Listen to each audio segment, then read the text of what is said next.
நிமிஷம் நில்லுங்க.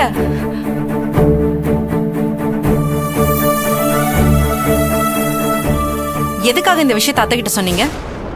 நான் இது வரைக்கும் அவங்க கிட்ட இருந்து எதுவுமே மறைச்சதில்ல. ஆனா இந்த விஷயம் தெரிஞ்சா அவங்க ரொம்ப கஷ்டப்படுவாங்கன்னு தான் நான் இதை பத்தி சொல்லவே இல்லை.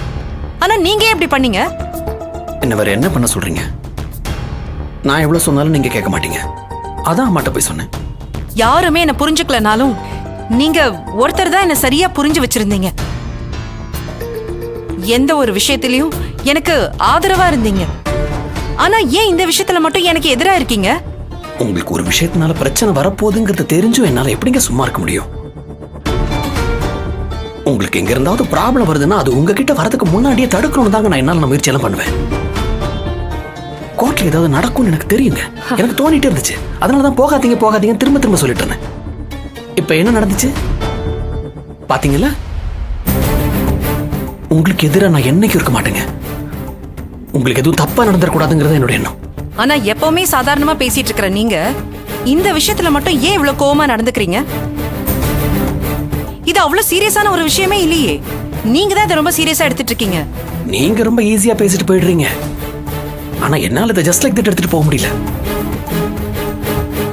உங்களுக்கு ஏங்க புரிய மாட்டேங்குது? நீங்க மோதுறது ரொம்ப பெரிய இடம். அவங்க மனசுல இறக்கங்கிறது கொஞ்சம் கூட இல்ல. கொலை பண்றது கூட துணிஞ்சவங்க அவங்க. ஆள் பலம் அதிகார பலம் ரெண்டுமே அவங்க கிட்ட இருக்கு. அவங்க கிட்ட மோதி நம்மளால எப்படி ஜெயிக்க முடியும்? இங்க பாருங்க, அவங்களால உங்களுக்கு ஏதாவது பிரச்சனை வந்துருமோ எனக்கு ரொம்ப பயமா இருக்கு. பண பலத்துக்கும் அதிகாரத்துக்கும் மட்டும் தான் இங்க மதிப்பும் மரியாதையும் இருக்குன்னா அப்ப நியாயம் தர்மம்லாம் எதுக்குங்க? உங்க கண்ணுக்கு அவங்க அதிகாரமும் பண பலமும் தான் தெரியுது. ஆனா என்னோட கண்ணுக்கு அந்த அப்பா மகளோட பாசம் மட்டும் தான் தெரியுது. அந்த பாசத்துக்கு முன்னாடி இதெல்லாம் ஒண்ணும் பெருசு இல்லைங்க. அதுக்கு முன்னாடி இதெல்லாம் ஒரு விஷயமே இல்ல. கண்டிப்பா தோத்துதான் போகும். நான் யதார்த்தத்தை பேசினா நீங்க இது மாதிரி எதையாவது பேசி என் வாய் அடைச்சிடுறீங்க. அதனாலதான் நான் இவ்வளவு தூரம் வந்து அம்மா கிட்ட எல்லாத்தையும் சொல்லிட்டு போறேன். இந்த விஷயத்துல அத்தை சொன்னாலும் சரி இல்ல யார் சொன்னாலும் சரி, நான் எடுத்த முடிவுல நான் உறுதியா தான் இருப்பேன். இந்த கேஸ் முடிஞ்சு திவ்யா அப்பாவுக்கு திவ்யா கிடைக்கிற வரைக்கும் நான் அவருக்கு துணையா தான் இருப்பேன். என்னால என்ன சப்போர்ட் பண்ண முடியுமோ அதை நான் பண்ணுவேன். ஃப்ரெண்டா தானே? ஏன் இப்படி கேக்குறீங்க? நீங்க எத்தனை தடவை கேட்டாலும் என்னோட பதில்ல எந்த மாற்றமும் இருக்க போறதில்ல. நான் ஒரு தோழியா தான் இருப்பேன். அது மட்டும் இல்ல, திவ்யா அப்பாவுக்கும் மேகலைக்கும் கல்யாணம் பேசி முடிக்கணும்னு கற்பகம் அம்மா என்கிட்ட சொல்லிருக்காங்க. அப்படியா?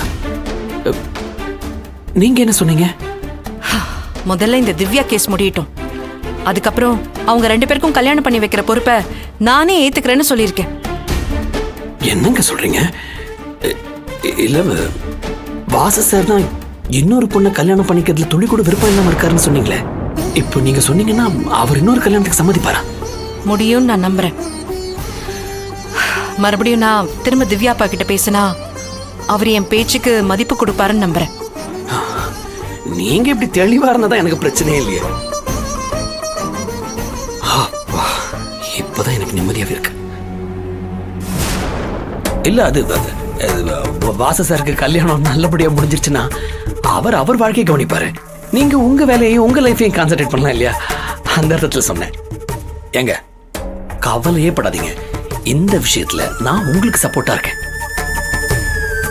வாசு சாருக்கு இன்னொரு பொண்ணை கல்யாணம் பண்ணி வைக்கிறதுக்கு என்னாலான எல்லா உதவிகளையும் நான் செய்யறதுக்கு தயாரா இருக்கேன். நான் போயிட்டு வரேங்க.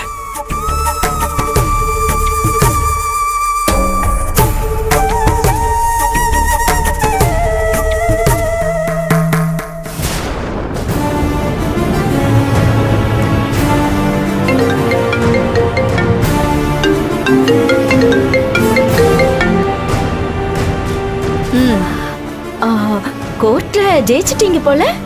அதோட ஒரு வழியா பாப்பாவை மீட்டுட்டீங்கன்னு கேள்விப்பட்டேன். ரொம்ப சந்தோஷங்க. அந்த வினோதினியையும் நீங்க கோர்ட்ல வச்சு நல்லா அவமானப்படுத்திட்டீங்கன்னு கேள்விப்பட்டேன். ஐயோ, அதை கேட்டதும் என்னோட மனசு குழு குழுன்னு இருந்துச்சுங்க. இதான் விஷயமா?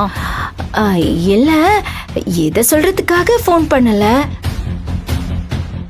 நீங்க வினோதினி அசிங்கப்படுத்திட்டதுனால அவ ஒதுங்கி போயிட்டான்னு மட்டும் நினைக்காதீங்க. அவ இன்னும் உங்க மேல ஆக்ரோஷமான கோபத்துல இருக்கா.